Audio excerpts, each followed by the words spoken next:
पुण्यातील शनिवारवाड्यामध्ये नमाज पठाणचा एक व्हिडिओ व्हायरल झाल्यानंतर हिंदुत्ववादी संघटनांनी त्या विरोधात आंदोलनं मोर्चे केली। त्यानंतर त्यांना उत्तर म्हणून काल राष्ट्रवादी काँग्रेसच्या नेत्या रुपाली पाटील यांनी ही आंदोलन केली। मात्र हा व्हिडिओ निघाल्यानंतर मेधा कुलकर्णी ज्या राज्यसभेच्या खासदार आहेत त्यांनी तो व्हिडिओ सोशल मीडियावर टाकला होता। माझ्यासोबत माझे आमदार शिवसेनेचे नेते रवींद्र दंगेकर आहेत।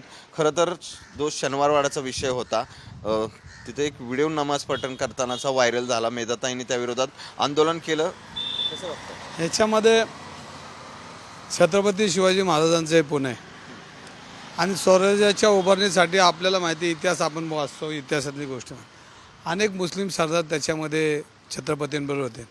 तोच वारसा शाहू महाराजांनी पेशव्यांना दिला, हा इतिहास आहे।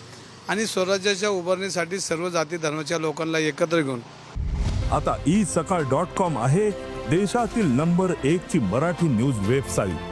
प्रत्येक अपडेटसाठी isakal.com ला नक्की भेट द्या। आणि गुन्ह्या गोविंदाने हे स्वराज्य उभं करताना छत्रपतींनी केलेले कष्ट आपण बघितलेत। आणि जे स्वराज्याच्या विरोध होते मग त्यांनी स्वतःच्या नातेवाईकांना बी सोडलेला ना, हा इतिहास आपण वाचलेला आहे। आणि मग पेशव्यांच्या हातामध्ये ती धुरा दिली, म्हणजे छत्रपतींचा वारसा त्यांना दिला शाहू महाराजांनी। आणि मग वारसा दिला असताना त्या विचाराला आपण काय कशा पद्धतीने बघतो ह्याचा अभ्यास करणं गरजेचं आहे। निवडणुका येतील, राजकारण वेगळं राहू द्या। आणि कधी कधी खरं बोलायला लागतं आणि खरं बोललं तर शेवटी त्याचा त्रास बी होतो, पण मला आता खरंच बोलायला लागेल। पण ह्याच्यामध्ये आपण बघितलं तर ती जागा मूळ कोणाची, तिथं कोणी जागा पेशव्यांना दिली, मग पेशव्यांनी शनिवारवाडा तिथंच का बांधला, आजूबाजूला लाल महाल होता, हे सगळ्या गोष्टीचा अभ्यास करणं गरजेचं आहे। आणि मग पेशव्यांनी आटकेपर झेंडे लावले, त्यांचं कौतुक आहे, शूरवीर म्हणून त्यांना आपण बघितलं। मग पेशव्यांच्या जीवनक्रमामध्ये अनेक घटना झाल्या आणि त्या जीवनक्रमामध्ये त्यांची एक पत्नी मस्तानीसुद्धा होती। म्हणजे आपल्याला म्हणजे मी काय लय मोठं तर नाही, आता हे मला सांगितलं। आणि मग तुम्ही शुद्ध करणार तर कोणाकोणाला शुद्ध करणार, तिथून त्यांना वरपर्यंत जावं लागेल। आणि मग आपण खोटं काहीतरी आरोप आणायचा मी कोणतरी, पण त्यांच्या डोक्यावर एवढं कोथरूडमध्ये शिस्त आहे त्याच्यावर काय बोलत नाही।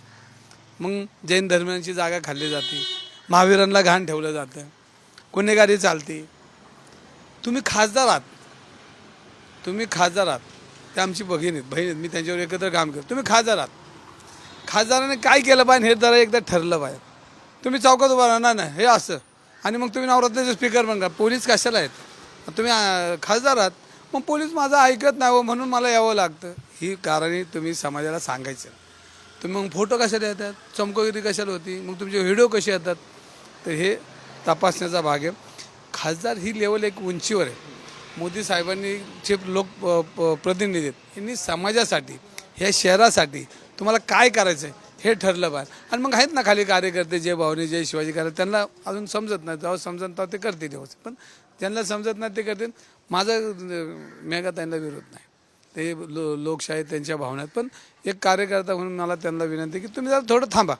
तुम्ही एखादं विजन करा, एखादं तुम्ही आता किती वर्ष खासदार आहेत, तुम्ही काय पुण्याला आणलं, पुण्याला काय दिलं, तुम्हाला पक्षामध्ये किती विचारतात, हा त्याचा एक भाग आहे। मग तुम्हाला विचारलं पाहिजे का पक्षातल्या लोकांनी। आणि एखादी महिला जर तू वेळ झाली, ती काही 100-200चा जमाव नव्हता किंवा असं काय त्यांनी जाणून बुजून केलं असं मला वाटत नाही। मग जाणून बुजून केलं तर शिपाई आहे, तिथं वॉचमॅन लोक आहेत, सगळ्या गोष्टी आहेत।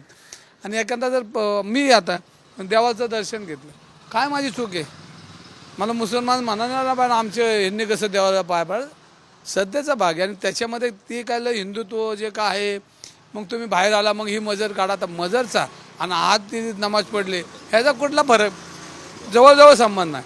आणि मग ते इतिहासाची पानं आम्ही चालत वाचायची, कारण अजिबात चालणार नाही। रुपालीताई बोलल्या, ते त्यांच्या भावना बोलल्यात, मी तेवढं बोलू शकत नाही रुपालीताईंबरोबर एवढं। पण एक की जे चाललं हे समाजाच्या, ह्या देशाच्या, ह्या राज्याच्या, ह्या शहराच्या हिताचं नाही। आम्ही आमच्याकडं काय मुस्लिम बांधव आमच्याकडं म्हटलं की इथं फक्त हिंदूंचंच चालेल, मग त्यांनी एक बोर्ड लावला पाहिजे ना शनिवारवाड्यावर, तर खासदार आहे ना, आज बोर्ड लावा इथं मुसलमानांना प्रवेश नाही, लावा बोर्ड, त्यांचं सरकार आहे ना, का लावू नाही, लावून टाकलं पाहिजे का नाही। मग खासदार सरकार तुम्ही खाली कशाला वाढता, जा ना तिथं केंद्रात जा, बोर्ड आणा, इथं मुसलमानांना प्रवेश नाही, करा ना एकदा, होऊ जाऊ द्या, म्हणजे खरं तुमचं रूप कळलं ना आम्हाला, होऊ दे, जाऊ दे। शनिवार याच्या अगोदर पुणे स्टेशनला पेशव्यांचं नाव देणं असेल किंवा आत्ता शनिवारवाड्याचा विषय मध्ये एकदा त्यांनी त्या मंदिराला पण भगवा कलर दिला होता, हे सगळं कसं बघता तुम्ही त्यांच्या या सगळ्या? हा पोरकटपणा खासदारांचं काम नाही। खासदारांचं विजन आहे. तुम्ही एकदा संविधानामध्ये जाऊन तिथे शपथ घेता त्यावेळेला या देशातल्या संविधानाचा मी पुरेपुरे सन्मान करून मी पुढं कामकाज करेल. मग त्यांनी शपथ बी नाही घेते. मोदींना सांगा बाई मला शपथ नाही घ्यायची, मला माझ्यासारखं वागायचं. पंतप्रधानांना सांगितलं पाहिजे, राष्ट्रपतींना सांगितलं पाहिजे. आणि तुम्हाला सांगतो आजही आमच्याकडे मुस्लिम समाजाची लोक आले ऑफिसला आणि वेळ आहे तर माझ्या ऑफिसमध्ये बी नमाज पढतात ना. असं काय ना ग्रामीणची लोक येतात त्यांचं काय धार्मिक भावना आहे ते काय आपल्याला. आणि मग इतिहासाचे पानं मग परत चालले तर आपण सगळे परत अनेक वाड्यामध्ये जे घडलं ते चुकीचं नाही. नाही विषय बघा परत खासदारांच्या लेवलचं हे काम नाही. ते कार्यकर्ते तुम्ही जे काय आहे जे चुकीचं दिसतं ते प्रशासन करेल ना. तुम्ही प्रशासनाला तक्रार करा. प्रशासनाचं तुम्ही तुमचं लेटर पॅड वापरा. तुम्हाला त्रिमूर्ती दिले ना त्याच्यावर तुम्ही बोला. दुसरीकडे सारसबागेमध्ये दिवाळी पाडवा पहाट मोठी होते त्या ठिकाणी धमकी आली अशावर आणि हिंदू लोक म्हणतात की आता तिथं आम्ही करू का नको आणि पोलीस बंदोबस्तात दिवाळी पाडवा पहाट करायचा आता तिथं चाललंय. पुण्यातली गुन्हेगारी दहशत त्याच्यानंतर अशा प्रकारच्या धमक्या आहे सगळं कसं बघताय? खरं तर धमकी कोणाला आली जरा तपासली पाहिजे आणि कोण असं धमकी देईल असा कोण तिथं सारसबागेत येतो त्याची माहिती घेतली पाहिजे. त्याला तपासायला पाहिजे तो कुठला आहे काय आणि तो त्याला कोणी धमकी दिली. कारण आता पोलीस यंत्रणा एवढे की धमकी देणार लगेच त्यांना कळेल. मग पाकिस्तानवरून फोन आलता का अफगाणिस्तानवरून आलता कुठनं फोन आलता तो जरा चेक केला पाहिजे. आणि हे सगळं त्याला एक रंग ते जरा तपासलं पाहिजे. आता कोण म्हणणार आहे तुम्ही दिवाळी पाठ करू नका सण करू नका आणि कुठला मायचा लाल या पुण्यातमध्ये येऊन कामकाज बंद करेल किंवा हिंदू धर्माला कोणाची ताकदच नाही हात लावायची. आता हे जे फिरतात ना धर्मवीर सगळे ह्यांचं डोक्यात कुठला मुस्लिम आहे ना. आता आम्ही इथं राहतो अनेक मुस्लिम घर आहेत. कधी आम्हाला 40 वर्षात एका मुस्लिम माणसाने उलट शब्द तरी बोललं कारण आपलं संबंधच आहेत. ते त्यांचं वागतात आपण तो आपलं वागतो. पण हे सगळं आता त्यांनी पोलीस चौकीत कंप्लेंट केली का ती तपासली पाहिजे. मग पोलिसांनी काय तपास केला हे तपास आणि कोणाला धमकी आली हे बी तपासलं पाहिजे. खरं तर गेले 2-3 दिवस तुम्ही जैन बोर्डिंगवर बोलला. काल कोर्टाचा निर्णय आलाय कसं बघताय कोर्टाच्या निर्णय? कोर्टानं हा बोगस आहे धर्मदा ऐकतो बोगस आहे. ह्या कांडमध्ये हा स्वतः होता हे समजणं इतकं दूध खराब मी बी नाही आणि तुम्ही बी नाही. ज्यांनी परवानगी दिली त्याला कळलं नाही.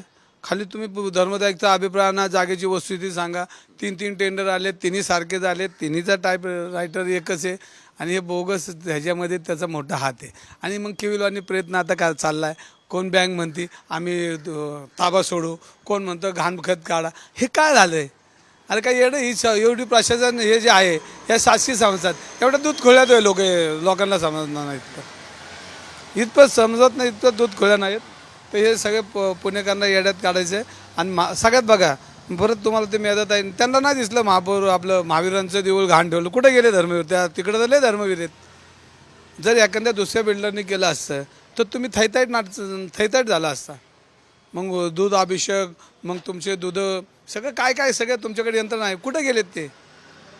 म्हणजे तुम्ही केलं ते प्रेम दुसऱ्याने केलं ते वाईट अत्याचार का? निलेश घायवळ आणि सचिन घायवळ पुणे पोलिसांना सापडत नाहीत या संदर्भात कारवाईत नाही. तुम्ही सगळे पुरावे दिले होते सगळं दिलं होतं त्या संदर्भात कसं आहे अजून त्याच्यावर काय चालू आहे? माझ्यापेक्षा आता मॅदत आहे ना तुम्ही विचारलं तर बरं होईल. ते सत्य नाही मी विरोधक करते आणि मी बोललो होतो ते नंतर हे वैफल्यग्रस्त झाले आहेत हे आमके आहेत तमके आहेत. तर आता त्यांना जरा व्यवस्थित विचारलं पाहिजे. माझी त्यांना विनंती आमची बहीण येते मी काम केलं बघा मी तिच्यावर ताईवर आरोप करत नाही पण तिने ह्याच्यावर बोललं का नाही गुन्हेगारी तिला चटके बसलेत गुन्हेगारीचे. तिच्या ऑफिसमधली लोक उचलून नेली त्या लोकांनी तरी काय नाही कर तिचं ऑफिस बी बंद केलं होतं असं कार्यकर्ते भाजपचे घायवळ प्रकरणात अजून काही झालेलं दिसत नाही. त्याचं पुढं काय होणार आहे का? तुम्ही काय मागणी किंवा काय करणार का वर सरकारकडे? आता मी असं ना म्हणणार पोलिसांचं अपयश आहे कारण पोलिसांनी इंटरपोलला विनंती केली की आम्हाला सापडत नाही. म्हणजे ही वेळ का आली तर ही वेळ आली कमिशनरवर. ह्या नालायक सत्ताधारी लोक त्यांना सांभाळतात त्यांच्यामुळं पोलिसांवर ही विनंती करती वेळ आली. पुणे पोलिसांच्या ह्या सगळ्यांचा अपमान आहे. मग आता काय आणायचं नाही आणायचं कायच अजून त्याचं होत नाही ना. आता आणायचं ना आणायचं आता त्यांना तिथले राज्यकर्ते व्यवस्थित सांगते माझ्यापेक्षा का त्यांनी किती सपोर्ट केला हे कळलं पाहिजे. अहो एखादा आरोपी जर आला तर आईला आणून बसवणार बापाला बसवणार बहिणीला बसवणार त्याच्या नातेवाईकांना आणून बसवणार.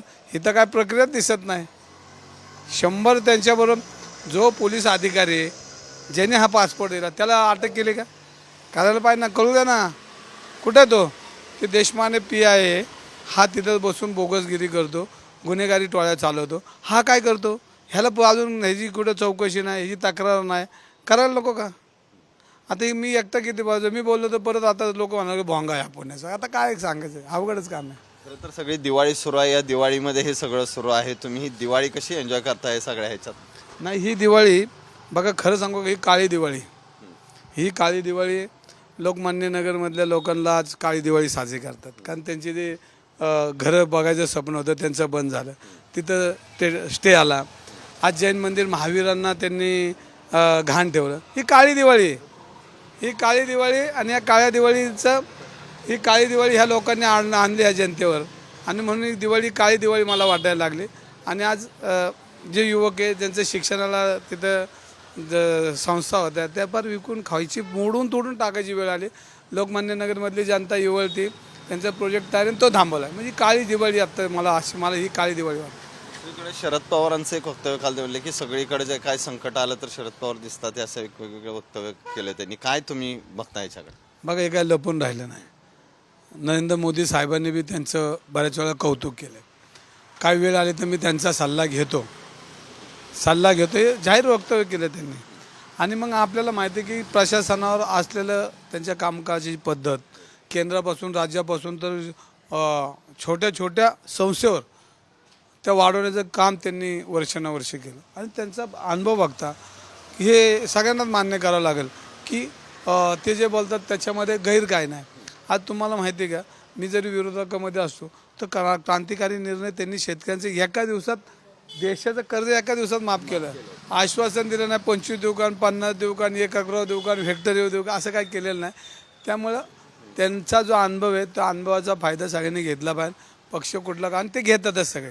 स्टेजवर वेगळं बोलतात. सत्यता तुमच्या या सगळ्यांनी अनुभव साहेबांचा घेऊन कर्जमाफी केली पाहिजे असं तुम्ही विनंती करणार का? नाही, विनंती नाही. मी काय म्हणतो, शेतकऱ्यांना कर्जमाफी दिलीच पाहिजे, पण शेतकऱ्यांच्या बाजारभावाचं मूल्य हे ठरलं पाहिजे. आज दुधापासून तर प्रत्येक ह्याच्यापर्यंत, कांदा असेल, गहू असेल, ह्यांचे भाव काय आहेत, त्यांना किती खर्च येतो, त्यांना किती औषधं लागतात, त्यांना किती मजूर लागतो, शेतकरी किती काम करतो, ह्याचं जर तुम्ही जमा खर्च केला आणि त्याच्या हातात काय राहतं, हे जर व्यवस्थित तपासलं तर शेतकऱ्यांचे दुःख हे वस्तुस्थिती.